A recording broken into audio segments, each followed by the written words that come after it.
daraasad la sameeyay oo laga sameeyay dalal badan iyo wareysiyo laga qaaday dumar badan ayaa waxa lagu ogaaday in boqolkiiba 80 dumarku ay aad u jecel yihiin ragga amaana haddaan dumarna anaga amaanta waa jecelnahay waliba si gaara dumarku waxay u dhageystaan heesaha amaanta ah ee waxay jecel yihiin ragga amaana qaabkooda shakhsiyadooda dhol cadeentooda kartidooda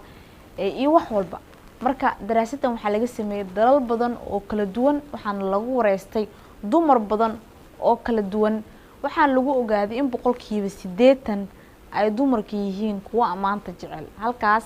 waxaad ka filaysaa ama halkaasi waxaa kaaga muuqata in dumarka haddaan nahay dumar aan amaanta jecelnahay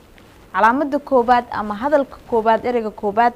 ee ay dumarku jecel yihiin in lagu yiraahdo waa shakhsiyadaada ayaa cajab gelisay runtii markii shakhsiyad la dhahayo way ka duwan tahay muuqaalka qofka qaab muuqaalkiisa qaab hadalkiisa qaab laakiin shakhsiyada waa qofka dhameystiran dabeecadaha qofka aqoontiisa akhlaaqdiisa kartidiisa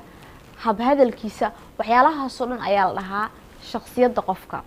marka ninka gabar ku yiraahdo runtii waxa ay cajab gelisay shakhsiyadaada uma laabna oo marka gabadhu way ku farxaysaa kelmadana waa kelmad runtii saameyn leh oo gabadha qalbigeeda dejisa sidaas daraadeed waxaan kugula talinayaa niyo inaad u adeegsatid xaaskaaga ama gabadha aad shukaansanayso xiriirka aad la leedahay inaad ku soo jiidato shakhsiyad wanaageeda shakhsiyadaada ayaa cajab gelisay qalbiga noo degaya shakhsiyadaada ayaa cajab gelisay ereygaas hamogaanin waxyaabaha kale haddaan dumarna aan jecelnahay oo daraasada lagu sameeyay waad qurux badan tahay waxa ay cajab gelisay muuqaalkaaga runtii ereygan waa erey saameyn weyn leh gabar kasta waxay jeceshahay in lagu yiraahdo waad qurux badan tahay qof kasta horta waa qurux badan yahay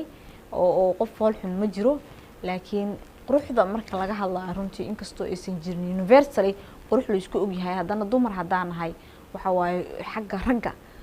waan ka jecelnahay inaan ka qurux badnaano oo maanta dhan gabadhi kareena ismarnaysaa oo isnuurinaysaa cilaanay marsanaysaa timihii hagaajinaysaa waa isdhalaalinaysaa marka quruxda ayadoo la wada jecel yahay in allaha jamiilun yuhibbul jamaal haddana waa loo sii kala nugul yahay oo quruxda hadba qof dumar iyo rag haddaan haddii la yahay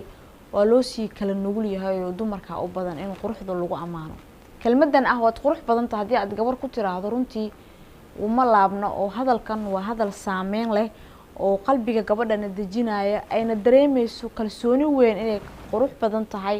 ay tahay qof maaragtay aad u wanaagsan aad u qurux badan shacnigeedan u hagaaga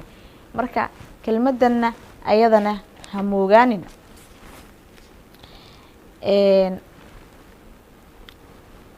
ereyga saddexaad ee gabadha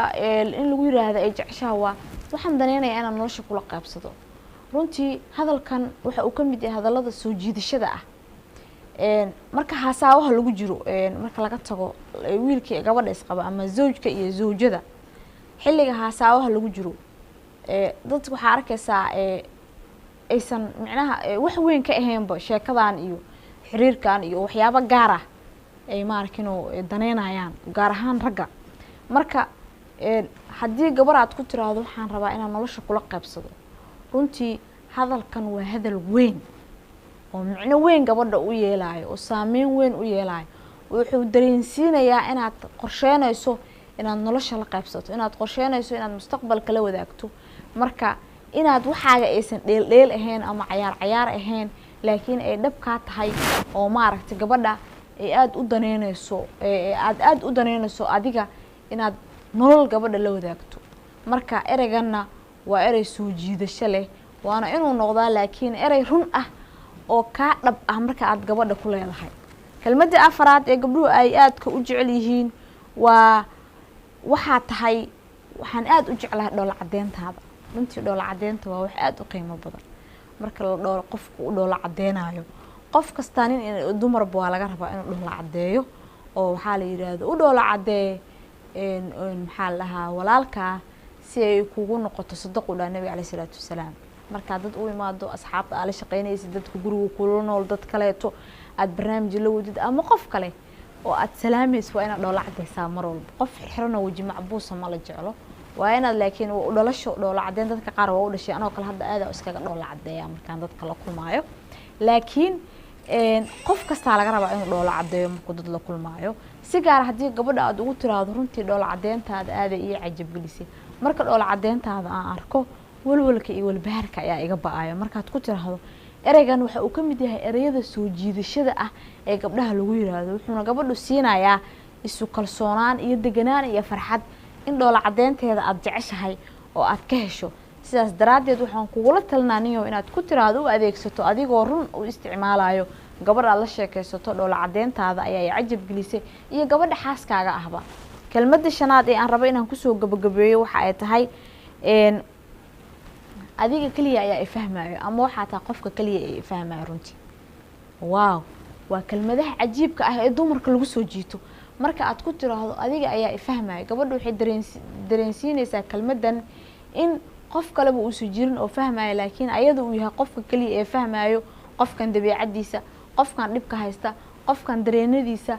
caadifadiisa iyo waxyaabaha u gaarka ah isaga markuu daalan yahay markuu faraxsan yahay markuu dhargay markuu baahan yahay dabeecadiisa u gaarka ah waxa uu jecel yahay iyo waxa uu neceb yahay sidaas daraadeed waxaan kugula talinayaa inaad iyadana